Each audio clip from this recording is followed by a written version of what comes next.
Guys welcome to my YouTube channel medical and nurses up. मेरा नाम है कीर्ति। So guys, जैसा कि आप लोग सब जानते हैं कि कोविड-19 के कारण अभी 2-3 मंथ है जो कोई भी एग्ज़ाम नहीं हुए हैं नर्सिंग के। बट अभी नर्सिंग के लिए ऑल ओवर स्टेट में वैकेंसी आना स्टार्ट हो गई हैं। सीएचओ के लिए भी बहुत सारी जगह फॉर्म फिलअप होने लगे हैं। और साथ ही साथ में भी सितंबर में है जो एम्स नर्सिंग के पेपर हैं जो हो सकते हैं। जो भी वैकेंसी निकाली गई थी बट उनके एग्ज़ाम नहीं हो पाए थे, तो एम्स के लिए भी पेपर हो सकते हैं। तो इसलिए अब हम अपने चैनल पर डेली 1 से 2 मॉडल पेपर है जो लेके आएंगे। जो भी क्वेश्चन है यहाँ पे रहेंगे बहुत ही यूनिक और इम्पोर्टेंट क्वेश्चन रहेंगे, साथ ही रीजनल के साथ रहेंगे। गाइस, मेरे पास बहुत सारे कमेंट्स आते हैं कि आप हिंदी में क्वेश्चन लिखिए, बट ऐसा नहीं हो सकता क्योंकि जो बीएससी नर्सिंग वाले हैं, जीएनएम वाले हैं, एएनएम, इसके कारण मुझे पूरे क्वेश्चन है जो हिंदी में एक्सप्लेन करने पड़ते हैं। तो इसीलिए जो यहाँ पर मैं टाइपिंग करती हूँ वो इंग्लिश में होती है जनरली, और एक्सप्लेन मैं हिंदी में करती हूँ, इंग्लिश दोनों लैंग्वेज में कर देती हूँ ताकि एएनएम जीएनएम वालों को भी समझ में आए। तो जो भी लोग इस चैनल पर नए हैं प्लीज़ चैनल को सब्सक्राइब जरूर करें, वीडियो को लाइक करें और यूट्यूब का जो रेड कलर का बेल आइकॉन बटन है उसको ज़रूर प्रेस करें ताकि जब भी वीडियो में पब्लिश करूं तो आपको तुरंत नोटिफिकेशन मिले। चलिए स्टार्ट करते हैं। तो ये मॉडल पेपर फर्स्ट है। यहाँ पर जो भी क्वेश्चन दिए हैं वो टॉप मोस्ट क्वेश्चन है और साथ ही साथ सभी का रेशनल दिया हुआ है ताकि आपको इजीली आसानी से समझ में आ सके। तो इस तरीके के हम अपने चैनल पर डेली मिनिमम एक वीडियो तो ज़रूर लेके आएंगे। साथ ही साथ वैकेंसी जहाँ भी निकल रही हैं वो मैं पूरी कोशिश करती हूँ जैसे ही नोटिफिकेशन आता है कहीं से भी, जो स्पेशली ऑफिशियल वेबसाइट रिलीज़ करती हैं वही नोटिफिकेशन आपको बताती हूँ। तो आप लोग वैकेंसी के लिए भी फॉर्म फिलअप कर सकते हैं। तो चलिए इस वीडियो को हम स्टार्ट करते हैं। तो मॉडल पेपर फर्स्ट, तो इसमें हम स्पेशली पढ़ेंगे आज गायनेक के कुछ इम्पोर्टेंट, बहुत ही मोस्ट इम्पॉर्टेंट क्वेश्चन जो प्रीवियसली भी एग्जाम्स में आ चुके हैं। तो हम स्टार्ट करेंगे question number first. During pregnancy deficiency of which of the following leads to neural tube defect. यदि प्रेगनेंसी में किसकी कमी के कारण है जो न्यूरल ट्यूब डिफेक्ट की कंडीशन हो सकती है। ऑप्शन है यहाँ पर A iron, B folic acid, C calcium और डी जिंक। तो यहाँ पर न्यूरल ट्यूब डिफेक्ट है जो किसकी कमी के कारण हो सकती है जनरली ये कंडीशन, यदि प्रेगनेंसी में आयरन की कमी हो जाए, फॉलिक एसिड की, कैल्शियम की या जिंक की। तो ये जनरली जो न्यूरल ट्यूब डिफेक्ट की कंडीशन होती है ये होती है फॉलिक एसिड की कमी के कारण। यदि प्रेगनेंसी के टाइम पर फॉलिक एसिड या फिर विटामिन B9 की कमी हो जाए तो इसके कारण न्यूरल ट्यूब डिफेक्ट की कंडीशन हो सकती है। फिर एनटीडी के बहुत सारे टाइप्स होते हैं, तो किसी भी तरीके का जो न्यूरल ट्यूब डिफेक्ट है वो बेबी के लिए हो सकता है। इसीलिए प्रेगनेंसी में बिफोर प्रेगनेंसी के 4 वीक से है जो फॉलिक एसिड टैबलेट देना स्टार्ट कर देते हैं। तो यहाँ पर जो अदर ऑप्शन है आयरन, फॉलिक एसिड, कैल्शियम, तो इनका हम RDA रिकमेंडेड डेली अलाउंस भी देख लेते हैं कि डेली कितनी ज़रूरत पड़ती है, क्योंकि ये भी कई बार एग्जाम में आ चुका है। तो यहाँ पे बहुत ही अच्छे इंपॉर्टेंट पॉइंट दिए हुए हैं। इसमें एटलीस्ट आपके 10 से 12 क्वेश्चन है जो कंप्लीट हो जाएंगे, 1 लाइनर क्वेश्चन। तो आप लोग इसी तरीके से सभी क्वेश्चन का रेशनल दिया हुआ है मैंने, तो आपको एंड तक वीडियो में ज़रूर बने रहना है। कुछ भी ऐसे लगे कि कुछ मिस्टेक है तो प्लीज़ कमेंट बॉक्स में ज़रूर लिखें ताकि मैं उस मिस्टेक को सुधार सकूं। तो यहाँ पर फर्स्ट पॉइंट है folic acid is also known as vitamin B9, जो बी कॉम्प्लेक्स कैटेगरी के विटामिन है फॉलिक एसिड, तो उसको क्या कहते हैं, विटामिन B9। फॉलिक एसिड के लिए और क्या कहा जाता है, विटामिन B9, जिसकी कमी के कारण यदि प्रेगनेंसी में इसकी कमी हो जाए तो न्यूरल ट्यूब डिफेक्ट की कंडीशन हो सकती है। और न्यूरल ट्यूब है जो न्यूरल ट्यूब होती है और डिफेक्ट क्या है कि कुछ प्रॉब्लम हो रही है। तो जो न्यूरल ट्यूब होती है बेबी की generally 3 to 4 weeks of gestation में है जो क्लोज हो जाती है। इसीलिए 3 to 4 वीक्स ऑफ जेस्टेशन ना हो पाए उसके पहले ही हमें क्या देना स्टार्ट करना है, फॉलिक एसिड टैबलेट, ताकि न्यूरल ट्यूब डिफेक्ट है जिसको हम प्रिवेंट कर सकें, रोक सकें। तो यहाँ पे एक क्वेश्चन तो हो गया कि फॉलिक एसिड को और क्या कहा जाता है, विटामिन B9। न्यूरल ट्यूब कब क्लोज होती है, तो ये होती है 3 to 4 वीक्स ऑफ जेस्टेशन में। नेक्स्ट है folic acid dose in pregnancy, है कई बार एग्जाम में आ चुका है कि न्यूरल ट्यूब डिफेक्ट है जो फॉलिक एसिड की कमी के कारण हो रहा है, बट प्रेगनेंसी में इसका डोज कितना दिया जाता है। यदि mg में पूछे तो 0.4 mg, माइक्रोग्राम में पूछे तो 400 माइक्रोग्राम्स। ये प्रेगनेंसी में क्या है, इसका डोज है फॉलिक एसिड का।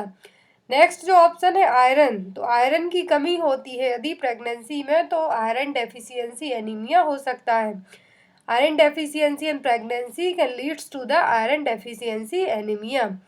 और डोज कितना होता है, तो आयरन का डोज डिफरेंट पीपल में अलग अलग होता है। प्रेगनेंसी में अलग होगा, नॉर्मल है जो अलग डोज होगा। तो एडल्ट में जो आयरन का डोज होता है एज कंपेरिजन टू फीमेल है जो कम ही होता है।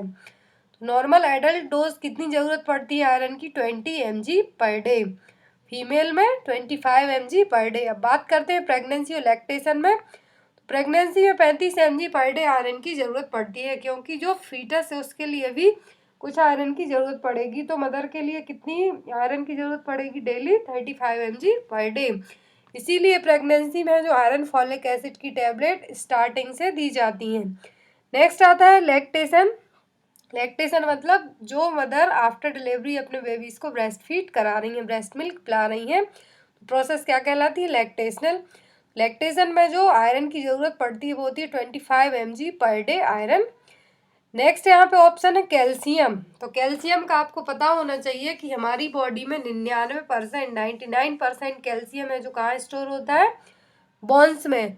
बाकी जो रिमेनिंग 1% बचता है वो मसल सेल्स में और जो ब्लड है उसमें प्रेजेंट होता है। तो कैल्शियम जो 99% बोन्स में तो है ही प्रेजेंट, जो रिमेनिंग 1% है वो भी बहुत इंपॉर्टेंट रोल प्ले करता है। तो 1% जो मसल सेल और ब्लड में है, तो मसल सेल्स में कैल्शियम क्या काम करता है, जो मसल्स में कॉन्ट्रैक्शन होते हैं उनमें हेल्प करता है। और ब्लड में क्या करता है, क्लॉटिंग फैक्टर, ब्लड क्लॉट जमाने के लिए, ब्लड का थक्का जमाने के लिए कैल्शियम हेल्पफुल होता है। और इसमें ब्लड क्लॉटिंग के जो फैक्टर होते हैं, कैल्शियम कौन से नंबर का फैक्टर है, 4th नंबर का, चौथे नंबर का फैक्टर क्या है, कैल्शियम। और कैल्शियम का बेस्ट सोर्स क्या है, मिल्क, दूध। इसीलिए घर पे रोज कहते हैं कि डेली 1 गिलास दूध पियो, भले आपको अच्छा लगे या ना लगे, नहीं तो आपकी बोन्स क्या हो जाएंगी, वीक हो जाएंगी, टूट जाएंगी। तो यहाँ पर जो कैल्शियम का एडल्ट में अलग डोज है, तो RDA that means recommended daily allowance. तो एडल्ट में 800 mg पर डे कैल्शियम की ज़रूरत पड़ती है। प्रेगनेंसी में जो कैल्शियम की रिक्वायरमेंट है वो बढ़ जाती है, तो इसमें 800 से 1200 mg per day calcium pregnancy के टाइम पे चाहिए पड़ेगा। और लैक्टेशन पीरियड में 1200 से 1500 mg पर डे। तो ये हो गए गाइस 1 लाइनर, एटलीस्ट आपके 10 क्वेश्चन तो ये हो गए। आप ये नहीं कह सकते हैं कि आपने ओनली 8 से 10 क्वेश्चन ही इस वीडियो में दिए हैं। तो फर्स्ट क्वेश्चन था आपका न्यूरल ट्यूब डिफेक्ट किसकी कमी के कारण होगा, फॉलिक एसिड की कमी के कारण। फिर उसका आपने रेशनल देखा कि कितने पॉइंट वाइज आपके हैं, जो 10 क्वेश्चन और इसमें कंप्लीट हो जाते हैं।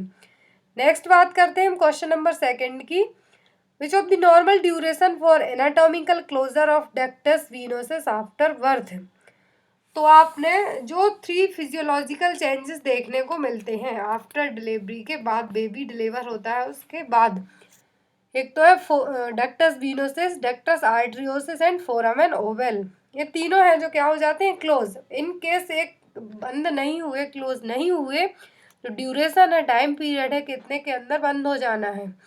तो यहाँ पर यदि ये बंद नहीं होते हैं तो क्या प्रॉब्लम्स होती हैं, कार्डियक है जो प्रॉब्लम्स हो सकती हैं, हार्ट में हार्ट से रिलेटेड प्रॉब्लम्स हो सकती हैं।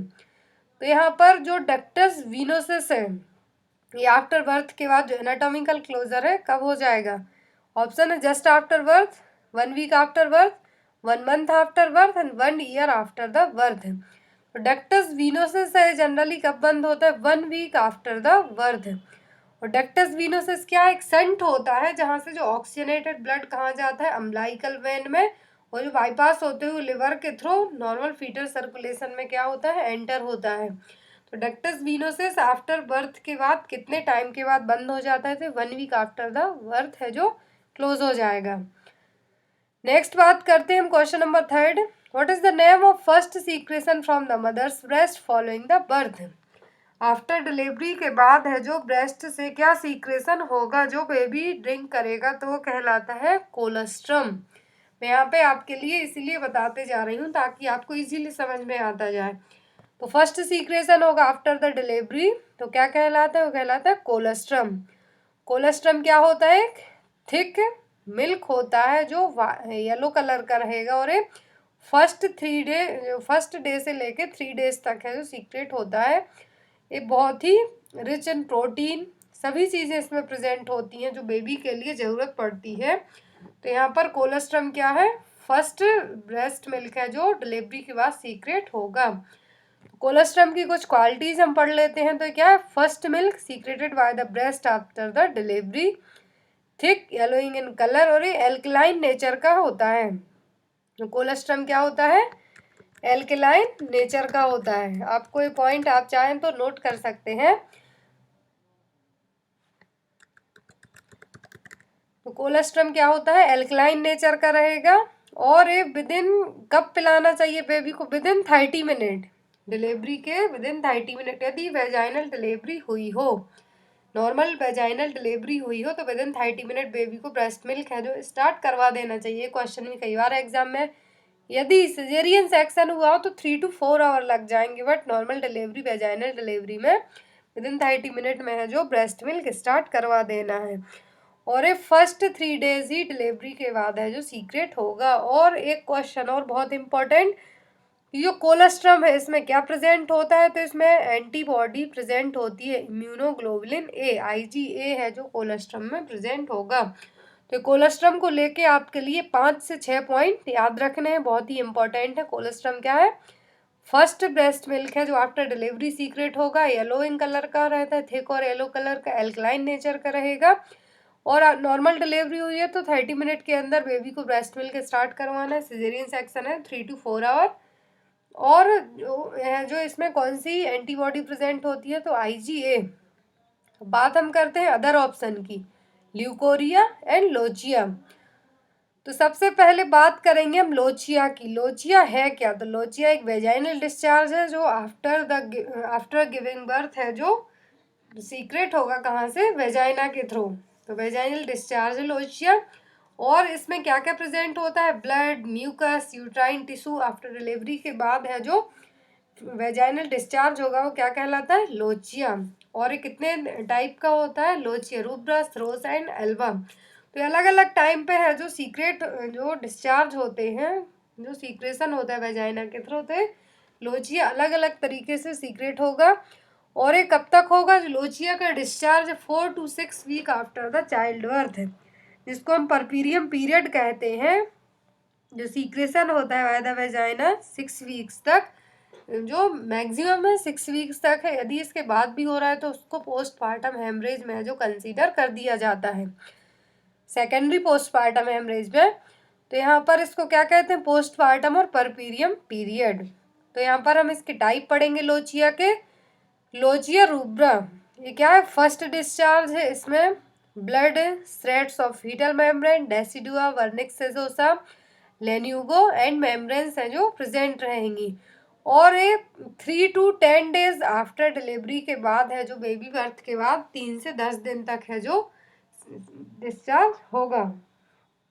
और जनरली ये किस कलर का होता है? रेड इन कलर, क्योंकि इसमें डायरेक्ट ब्लड आ रहा है आफ्टर डिलीवरी के बाद जो सीक्रेशन हो रहा है, तो किस कलर का होगा? रेड कलर का। नेक्स्ट बात करते हैं हम लोचिया सिरोसा की। आपको इसके कलर और टाइम याद रखना है कि कितने दिनों तक रूब्रा सीक्रेट डिस्चार्ज हो रहा है, सिरोसा हो रहा है, फिर एल्वा। लोचिया सिरोसा की बात करते हैं हम, तो ये थिन एंड ब्राउनिश और पिंक कलर का रहेगा। और एक जो लोचिया रूब्रा की स्टेज है 3 to 10 डेज उसके बाद आएगा। इसमें क्या क्या प्रेजेंट होगा? Exudate, erythrocyte, leucocyte, cervical mucus and micro organism है जो प्रेजेंट रहेंगे।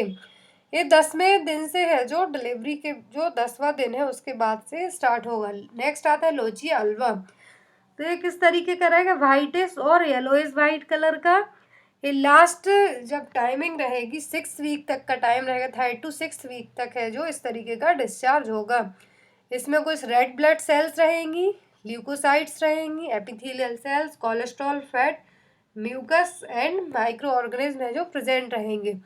तो आपको लोचिया में एक तो याद रखना है कि ये है क्या? वेजाइनल डिस्चार्ज है जो आफ्टर डिलीवरी के बाद सीक्रेट होगा। और ये जो डिस्चार्ज हो रहा है 4 to 6 वीक्स तक होगा। और ये कंडीशन क्या कहलाती है? परपीरियम और पोस्टपार्टम पीरियड। 3 टाइप्स होते हैं, लोचिया रूब्रस, रोसा और एल्वा। तो कब कौन सा सीक्रेट हो रहा है, डिस्चार्ज हो रहा है, आपको ये याद रखना है। नेक्स्ट है ल्यूकोरिया। ल्यूकोरिया कौन सी कंडीशन है? जिसमें थिक और वाइटिश येलोइश कलर का वेजाइनल डिस्चार्ज होगा। ये कंडीशन क्या कहलाती है? ल्यूकोरिया। नेक्स्ट हम बात करेंगे question number 4। According to WHO, according to World Health Organization, minimum gap between one pregnancy to next is. आपकी एक प्रेगनेंसी हो गई है, एक बेबी है आपका ऑलरेडी, तो दूसरे बेबी के लिए आपको प्रेगनेंसी में कितना गैप देना होगा WHO के अकॉर्डिंग, WHO के हिसाब से। तो यहाँ पर ऑप्शन है 1 ईयर, 2 ईयर, 3 ईयर और 4 ईयर। तो यहाँ पर जो मिनिमम गैप देना है दूसरी प्रेगनेंसी के लिए, एक प्रेगनेंसी ऑलरेडी आपकी हो चुकी है तो उसमें होगा 3 ईयर का gap.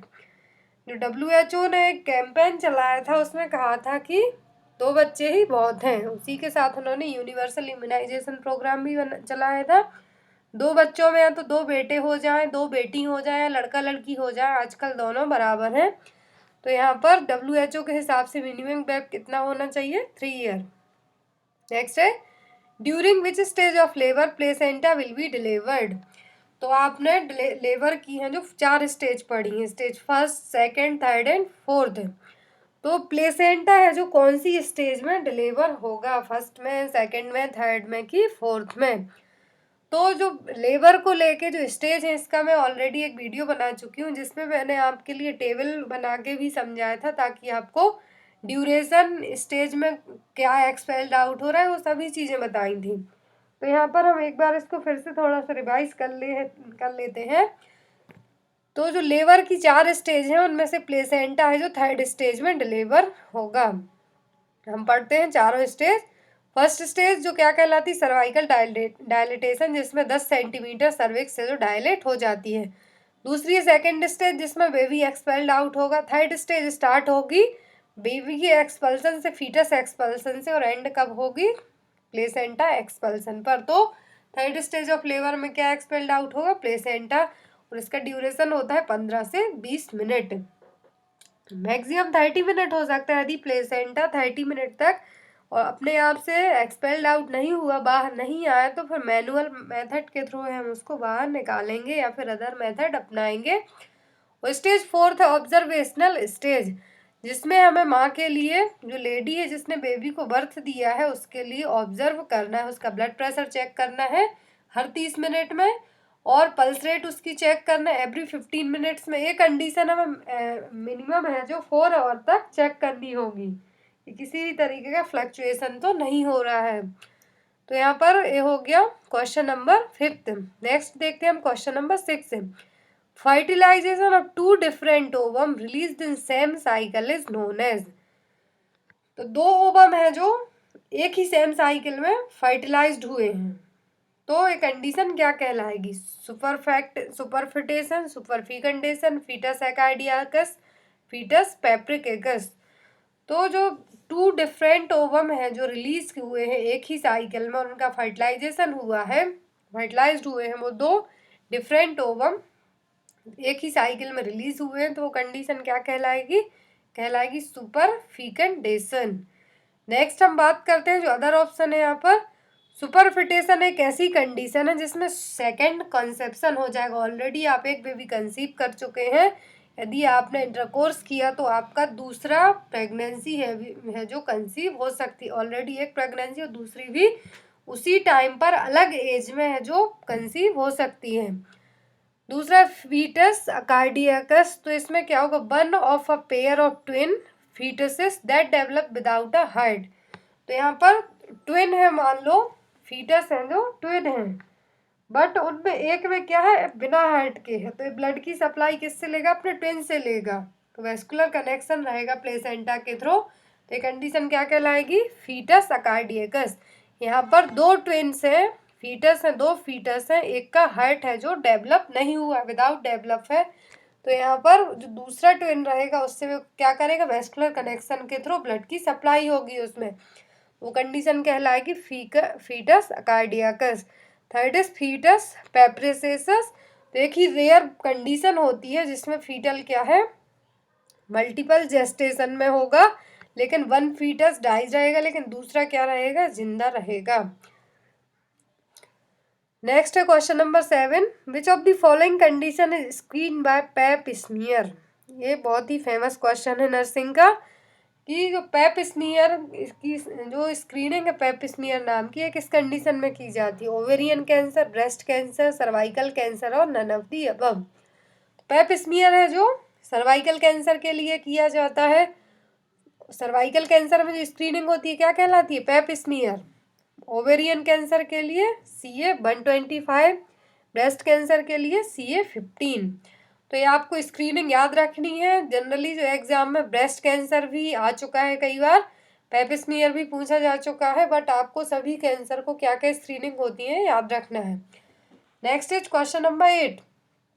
First fetal movement felt by the mother is. First fetal movement जो मदर को फील होता है, एक जो सिम्टम है वो क्या है? ऑप्शन है यहाँ पर ए क्विकनिंग, बी इंगेजमेंट, सी अलॉटमेंट और डी लाइटिंग। सॉरी लाइटनिंग है यहाँ पे। जो फर्स्ट फीटल मूवमेंट होता है मदर को फील होता है वो क्या कहलाता है? क्विकनिंग। ये भी कई बार एग्जाम्स में आ चुका है क्वेश्चन। तो यहाँ पर राइट आंसर क्या होगा? ए क्विकनिंग। फर्स्ट फीटल मूवमेंट जो मदर को फील होगा अपने बेबी का वो कहलाता है क्विकनिंग, और एक तरीके का सिम्टम है जो मदर ने फील किया है, ना कि किसी नर्स और डॉक्टर ने असिस किया है। जो चीज़ें डॉक्टर या फिर कोई दूसरा या नर्स असिस करे हमारी बॉडी पे वो क्या कहलाएगा? साइन। लेकिन जो हम खुद फील कर रहे हैं, खुद हमें लग रहा है कि ऐसा हो रहा है हमारी बॉडी के अंदर, तो क्या कहलाते हैं? सिम्टम्स। तो यहाँ पर क्विकनिंग क्या हो गया? सिम्टम, क्योंकि एक मदर ने, एक लेडी ने फील किया है कि उसके बेबी के फर्स्ट फीटल मूवमेंट है जो स्टार्ट हो गए हैं। और ये कब होते हैं? तो प्रीमी ग्रेविडा में 18 वीक ऑफ प्रेगनेंसी में, मल्टी ग्रेविडा में 16th वीक ऑफ प्रेगनेंसी में फर्स्ट फीटल मूवमेंट है जो फील होने लगते हैं। नेक्स्ट यहाँ पे लाइटनिंग, तो इसको वेलकम साइन ऑफ प्रेगनेंसी भी कहा जाता है। तो फीटल हेड है वो क्या होगा? इनलेट में आ जाएगा, नीचे की तरफ शिफ्ट हो जाएगा, downward shifting of the fetus, और इसको वेलकम साइन ऑफ प्रेगनेंसी भी कहा जाता है। तो ये जो लाइटनिंग की कंडीशन है प्रीमी ग्रेविडा में, जो लेडी फर्स्ट टाइम प्रेग्नेंट हुई उसको 38 वीक्स में फील होगी, सॉरी 38 वीक में जो लाइटनिंग देखने को मिलेगी। मल्टी ग्रेविडा में 36 वीक ऑफ प्रेगनेंसी में। Next is fertilised ovum remains in fallopian tube for. तो आपको ये पता होना चाहिए कि फैलोपियन ट्यूब के कितने पार्ट होते हैं, और पार्ट होने के साथ साथ किस पार्ट में है जो फर्टिलाइजेशन होता है। तो एम्पुला पार्ट है जो फैलोपियन ट्यूब का, उसमें फर्टिलाइजेशन की प्रोसेस होती है, क्योंकि ये एग्जाम में कई बार आया हुआ क्वेश्चन है। जो फर्टिलाइज्ड ओवम है फैलोपियन ट्यूब में कब तक जिंदा रहेगा? तो जनरली 3 से 4 दिन तक फैलोपियन ट्यूब में रह सकता है। तो यहाँ पर राइट आंसर क्या होगा? D 72 our. फैलोपियन ट्यूब के 3 पार्ट हैं, इस्थमस, एम्पुला एंड इनफंडिबुलम। तो जनरली जो फर्टिलाइजेशन होता है फैलोपियन ट्यूब में वो कहाँ पर होता है? एम्पुला में, जो सेकेंड पार्ट है। Next is question number 10। The process that occurs to expel the viable product of conception out of the uterus through the vagina is known as. यहाँ पे याद रखिए आप लोग, uterus through the vagina. Vagina के थ्रू जो वायबल प्रोडक्ट है, कॉन्सेप्शन हुआ है, कंसीव किया है, वो वायबल कंडीशन में है और यूट्रस के थ्रू है, जो वेजाइना के थ्रू बाहर आया है, यूट्रस में रह के वेजाइना के थ्रू बाहर आया है, तो वो क्या कहलाएगा? ऑप्शन है यहाँ पर ए यूटोसिया, बी लेबर, सी डिलीवरी और डी डिस्टोकिया। तो यहाँ पर वेजाइना के थ्रू बाहर आया है तो ये प्रोसेस किस में जाएगी? ये जाएगी लेबर में, क्योंकि यहाँ पर सभी स्टेज देखने को मिलेंगी जब वेजाइनल और नॉर्मल डिलीवरी होती है कंपैरिजन टू सिजेरियन सेक्शन के। यहाँ पे first, second, third, fourth stage सभी देखने को मिलेंगी। वेजाइनल डिलीवरी हुई है तो सिजेरियन सेक्शन में मिलेंगी देखने, बट इन केस है जो यदि इलेक्टिव सिजेरियन सेक्शन है, पहले से ही प्री प्लान थी, तो ना तो उसमें फर्स्ट स्टेज देखने को मिलेगी, ना सेकंड, ना थर्ड, डायरेक्ट आपको फोर्थ स्टेज ऑब्जर्वेशन, जो ऑब्जर्वेशन स्टेज है वो देखने को मिलेगी। तो वेजाइना के थ्रू बाहर आया है तो ये किसमें आएगा? लेबर में। यहाँ पर राइट आंसर क्या होगा? B labour. डिलीवरी में तो सिजेरियन सेक्शन भी आ सकता है, कि जो सिजेरियन सेक्शन के थ्रू जो बेबी को बाहर निकाला है वो भी डिलीवरी में आएगा, और नॉर्मल वेजाइना के थ्रू, सॉरी जो नॉर्मल डिलीवरी हुई तब भी उसमें आ सकता है, लेकिन वेजाइना के थ्रू जो फीटस को एक्सपेल आउट किया गया है तो क्या इसमें आएगा? लेबर में। और डिस्टोकिया क्या है? एक एबनॉर्मल और डिफिकल्टी इन लेबर, या तो लेबर के टाइम पर किसी भी तरीके की प्रॉब्लम हो सकती है। दूसरा एटोकिया क्या है? नॉर्मल लेबर और चाइल्ड बर्थ किसी भी तरीके की प्रॉब्लम ना हुई हो, नॉर्मल डिलीवरी हो जाए। ऑक्सीटोसिया क्या है, रैपिड लेबर, बहुत ही फास्ट डिलीवरी है जो हो जाए, जितना ड्यूरेशन होता है उसके पहले ही डिलीवरी हो जाए, रैपिड लेबर हो जाए, ज़्यादा लेबर पेन ना हो और जल्दी बेबी है जो डिलीवर हो जाए। जो नॉर्मल लेबर होता है रेगुलर यूट्राइन कॉन्ट्रैक्शन के थ्रू होता है। सो गाइज ये थे 10 इम्पोर्टेंट क्वेश्चन। आई होप आपको वीडियो अच्छा लगा हो। So guys thank you for watching us. Bye bye.